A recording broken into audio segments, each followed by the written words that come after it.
Hi everyone, this is P for Physics and me Joe.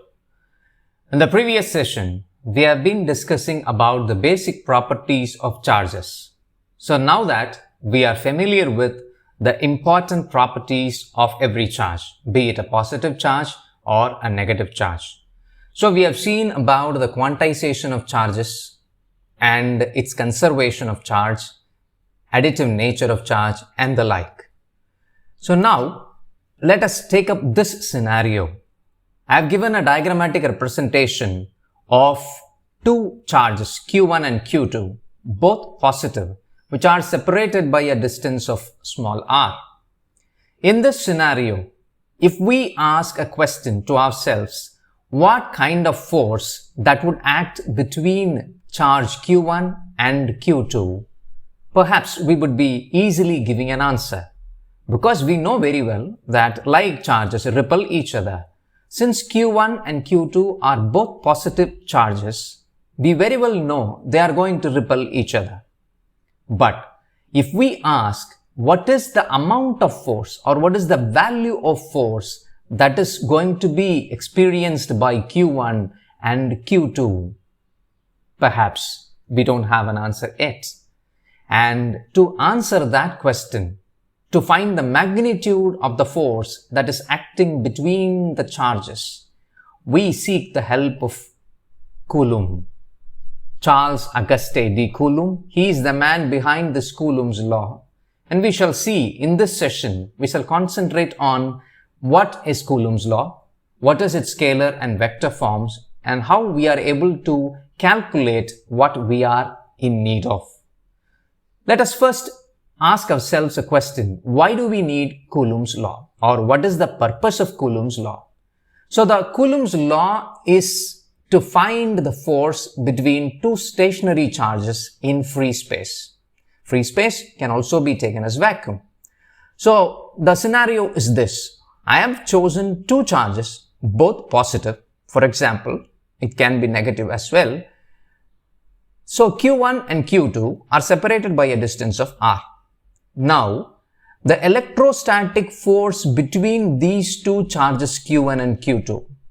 I call it electrostatic force because Q1 and Q2 are not moving. Instead, they are stationary and they are placed in the medium of free space or vacuum.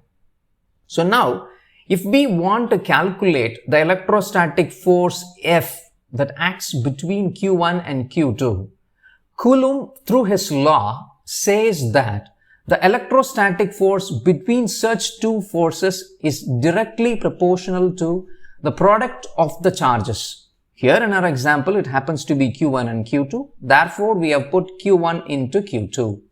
And the same force, he says, is inversely proportional to the square of the distance between them. Since we have marked r as the distance between the two given charges, 1 by r square is the value that we substitute here.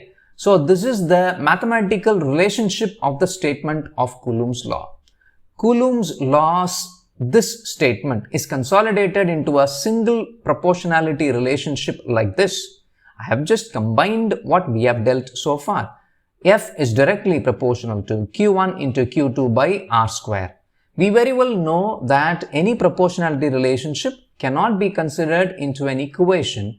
Therefore, in order to convert it into an equation, we introduce a proportionality constant called K. Therefore, we may rewrite this relationship in the form of an equation as F is equal to K into Q1 Q2 by R square, where the value of K in terms of SI unit is given as K is equal to 1 by 4 pi epsilon naught. So this is the value of K and its numerical value in terms of SI units is 9 into 10 power 9 Newton meter square Coulomb minus 2. And in this relationship, in this particular substitution, 1 by 4 pi epsilon naught, I am familiar with 4 pi. In fact, this term, pronunciation of this term may be new. It is pronounced as epsilon naught, where epsilon naught is nothing but the permittivity of free space. Since we have considered initially that the two stationary charges are placed in free space, we are using this term permittivity of free space. The value of permittivity is also known to us, that is, epsilon naught is given by a numerical value 8.85 into 10 power minus 12 Coulomb square Newton minus 1 meter minus 2.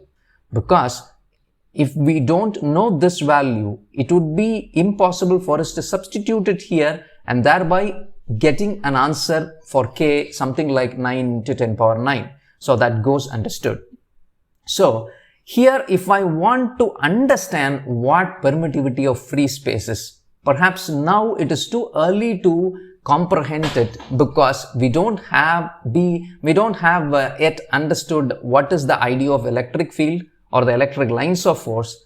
Few sessions later, we will be diving into that idea, and then we would be coming back to this epsilon naught, because only then it would be easy for us to comprehend what it actually means. For now, let us try to have a nutshell idea that epsilon naught, and later we would see epsilon, is the permittivity of free space or any given medium if it is epsilon, and that is nothing but a property of the medium in which the charges are placed.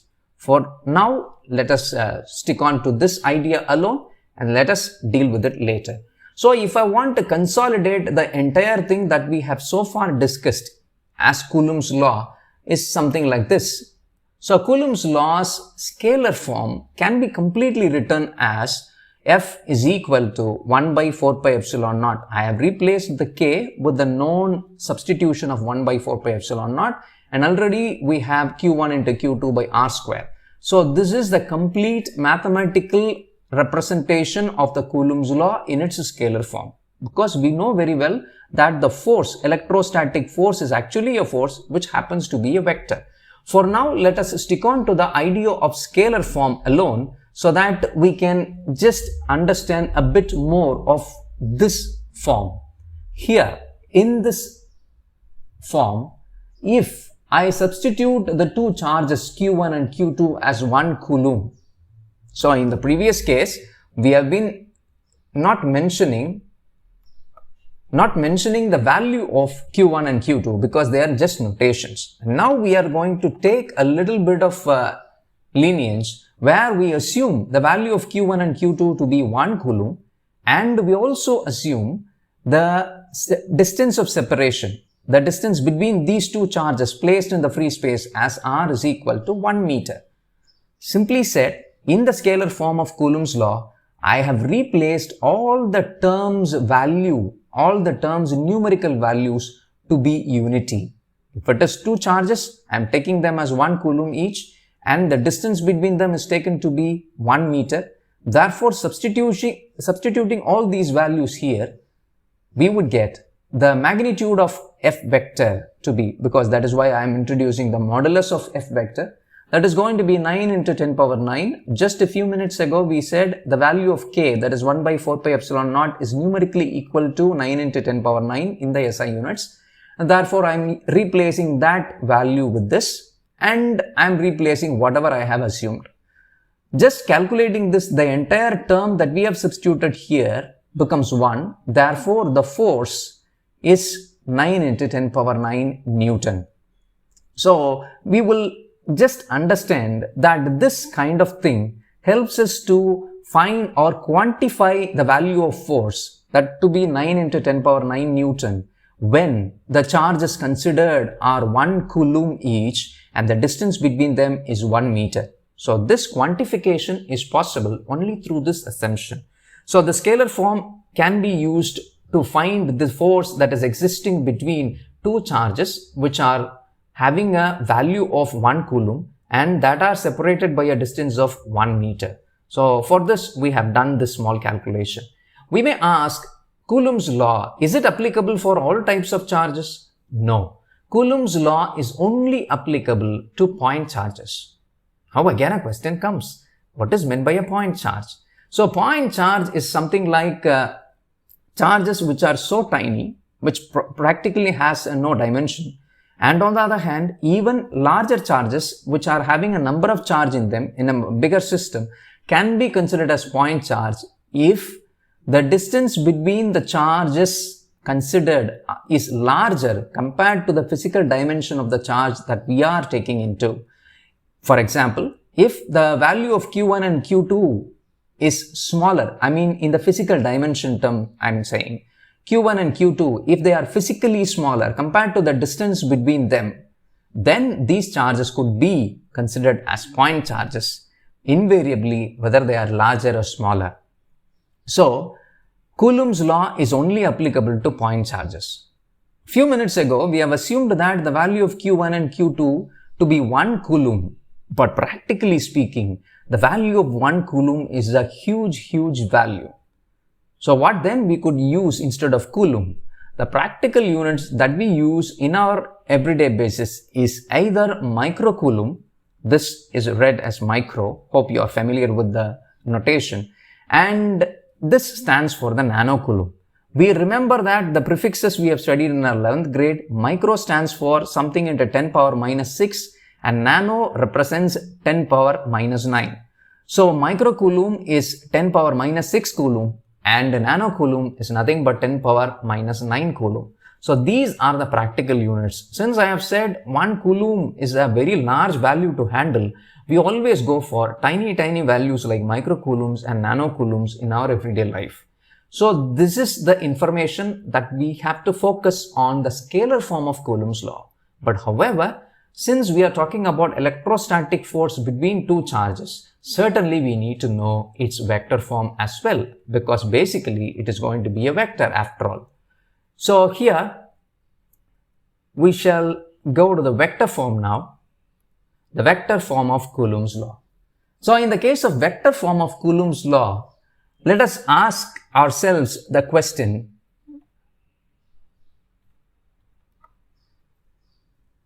is Q2 and Q1 both attracting or repelling each other? Here it happens to be repulsion. Will Q1 repel Q2 or Q2 repel Q1? Hope I had asked this question earlier. So it is going to be a simultaneous process. So one is going to show a reaction onto the other. So here in this diagrammatic representation, I have represented something called F21 vector. What does that mean? So F21 vector should be read something like this. So this notation actually represents the force exerted by the first charge. Actually, it is represented later. The first charge onto the second charge Q2. Here it happens to be Q2. So F21 vector is nothing but the notational representation of the force exerted by Q1, the first charge, onto the second charge. If F21 vector is practically possible here, we should also understand that F12 vector is also possible. So that is what we are going to focus on, the Coulomb's law's vector form. So here F12 vector, as we have said, is the force exerted by the charge Q2 on Q1. So if this is going to be the case, the rest is familiar to us because it is going to be merely the scalar form once again repeated in the same fashion. 1 by 4 pi epsilon naught and Q1 Q2 by r square remain the same. But however, since we are in the vector form also concerned about the direction, in order to represent the direction in which the so-called F12 vector is acting, we have to alongside introduce a unit vector that happens to be R21 cap here. And this is nothing but the unit vector from Q1 to Q2. Since I am talking about Q1 to Q2, I take the unit vector like this. And similarly, we have F21 vector, that is the force exerted by the charge Q1 onto the charge Q2 is given by F21 vector equal to the same 1 by 4 pi epsilon naught Q1 Q2 by r square. The scalar form or the scalar value remains the same, but however, the unit vector changes accordingly. Since it is F21 vector now, the unit vector becomes R12 cap, which is just opposite to this.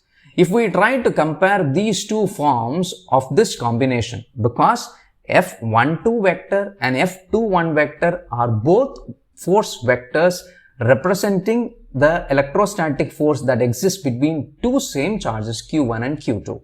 Only the directional value changes. So in this case, if we try to compare these two equations that we have studied so far, here we might say the unit vectors in comparison r21 cap is equal to minus r12 cap, which means the unit vectors are opposite to each other. This in turn implies that the force that we have talking here, F12 vector or F21 vector, are same in magnitude, but however they are opposite in direction. So this is plainly the Newton's third law representation, which we are already very much used to. F21 vector is equal to minus F12 vector. So this is the idea that we are able to derive from the knowledge of vector form of Coulomb's law. Now here, once again, if we want to discuss or extend our discussion a little further, I always replace epsilon naught here because I have earlier assumed the two charges Q1 and Q2 are placed in free space or vacuum. But what if these two charges are placed in different medium?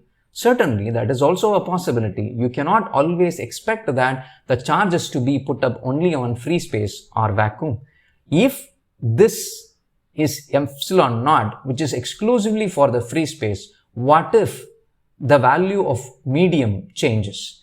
In any other medium, which is given by epsilon naught. The permittivity of free space, as we said a little earlier, is epsilon naught, and the notation epsilon represents the permittivity of the medium. This is going to be the property exclusively of the medium that is taken up.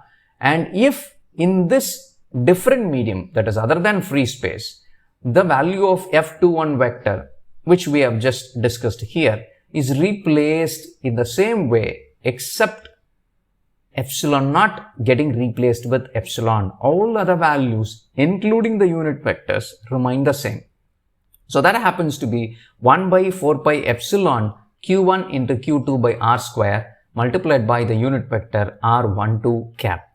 So in this case, if we want to make a comparison of the permittivity of free space epsilon naught and permittivity of any given medium epsilon, we find always epsilon naught is less than epsilon, or in other words, any other medium's epsilon, the permittivity value, is always greater than the permittivity value of the free space epsilon naught.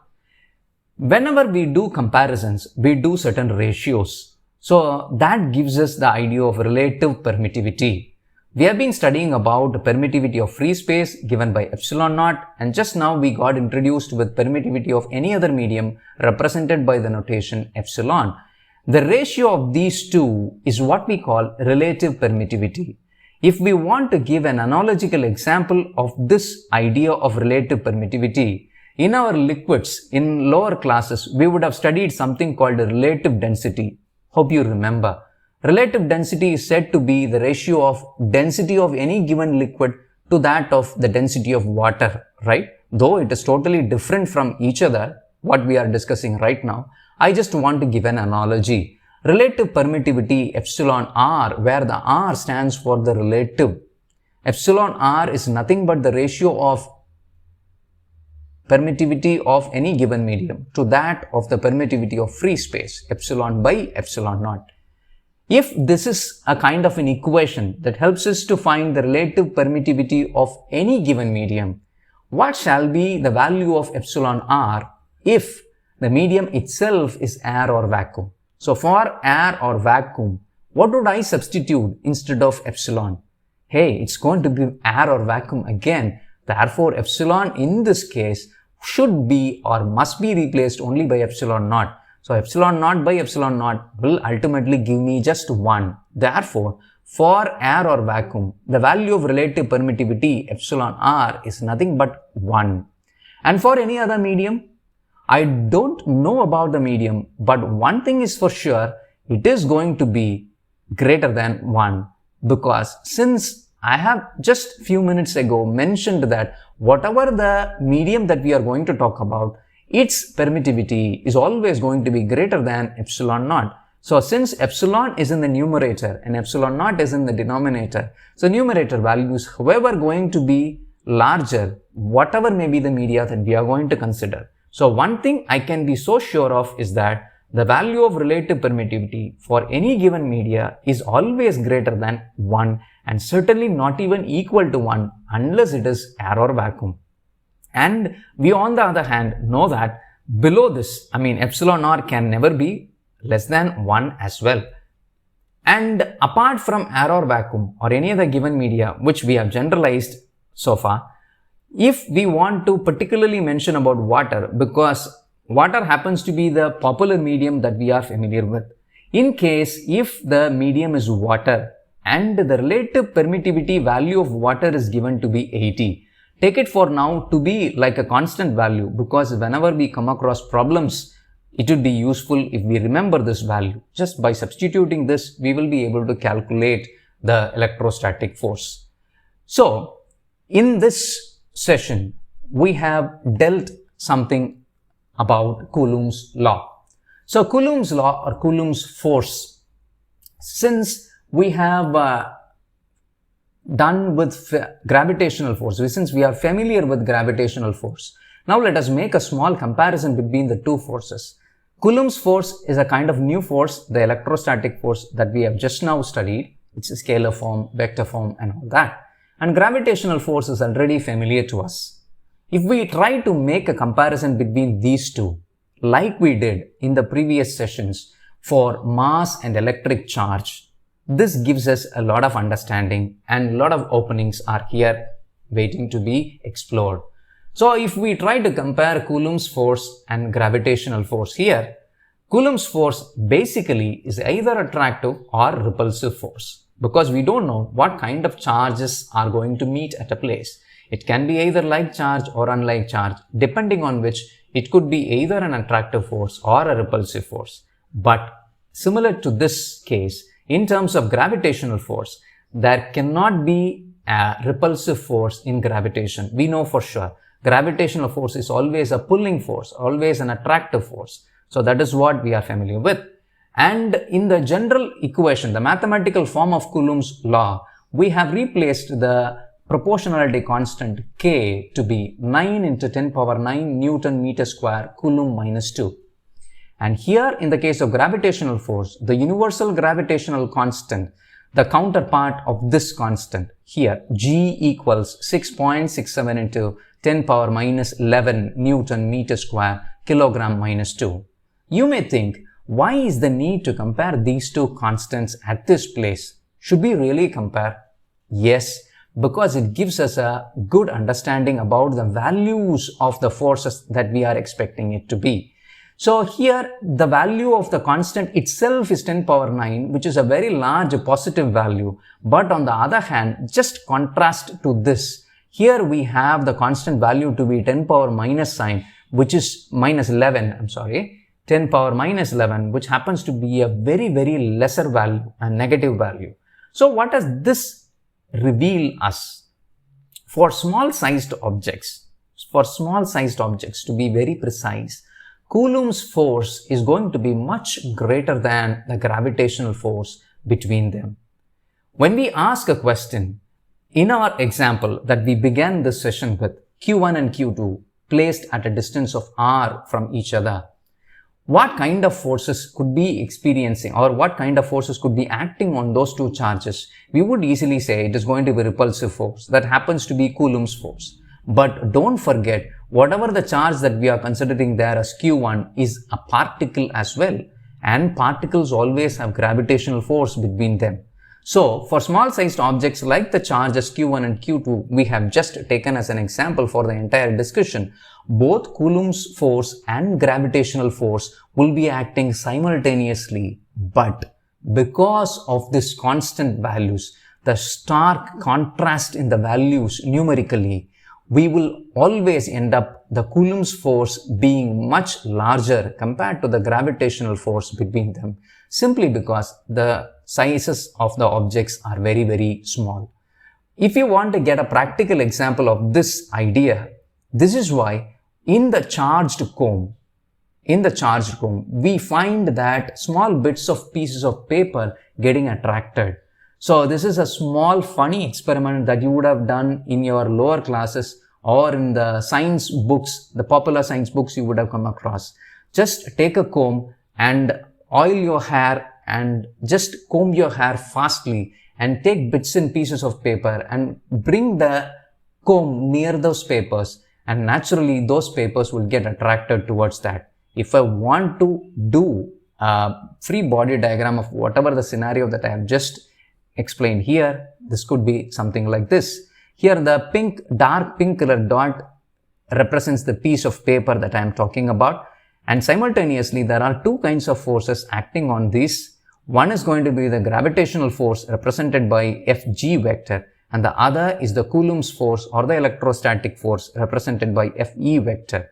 Just by the representation, we have just given a pictorial representation of what we have discussed theoretically here.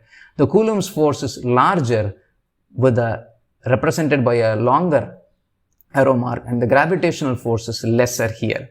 Since gravitational force is comparatively lesser, this Coulomb's force is more pronounced, that is, Fv is greater than Fg vector. Therefore, the charged comb attracts paper. For this kind of understanding, we need to have a comparison of the constants of Coulomb's law as well as the gravitational force. And on the other hand, in case of Coulomb's force existing between two charges, the value of the force depends on the medium, because just now we have been talking about relative permittivity, permittivity of free space and all that. So we know for sure that not only the charges, the value of the charges placed in a particular area, the medium in which they are placed is also going to influence the value of the force that exists between them. So here the value of force depends on the medium, that is, in which the charges are placed. Whereas in this entire mathematical equation of gravitational force, the universal gravitational law proposed by Newton, the medium has no part to play, which means in case of gravitational force, it is totally independent of the medium. So medium, the presence or absence of it, is not at all going to change the force that exists between two masses. So this is all we have to discuss in this. So in this session, we have been discussing about Coulomb's law in detail, its scalar form, its vector form, and we tried to compare the newly learned Coulomb's force with the already familiar gravitational force. So this kind of comparison and contrast has given us a little bit more understanding than mere mathematical treatment. Dear friends, let us wind up this session until now, and we will continue to discuss the concepts later.